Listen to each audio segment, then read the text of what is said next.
As an Ethiopian American woman, I grew up around the language of Amharic, Amarnya. It was my first language, the language of my parents, one of the main languages of Ethiopia.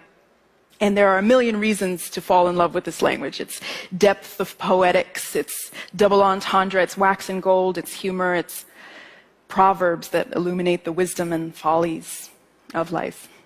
But there's also this melodicism, a musicality built right in. And I find this distilled most clearly in what I like to call emphatic language.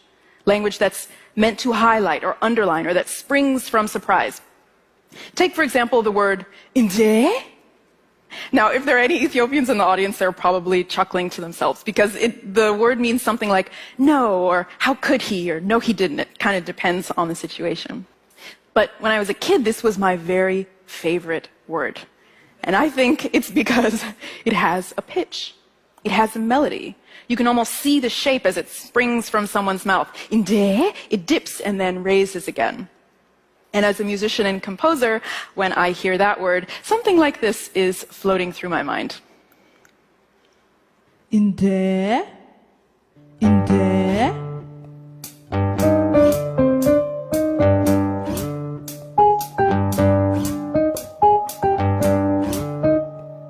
Or take, for example, the phrase for it is right or it is correct. Lekkino. Lekkino, it's an affirmation, an agreement. Lekkino. When I hear that phrase, something like this starts rolling through my mind. Lekkino. Lekkino. Lekkino.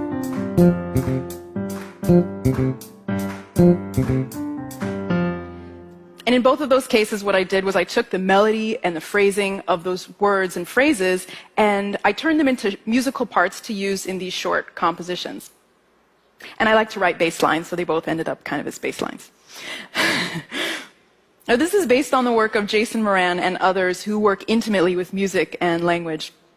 But it's also something I've had in my head since I was a kid. How musical my parents sounded when they were speaking to each other and to us.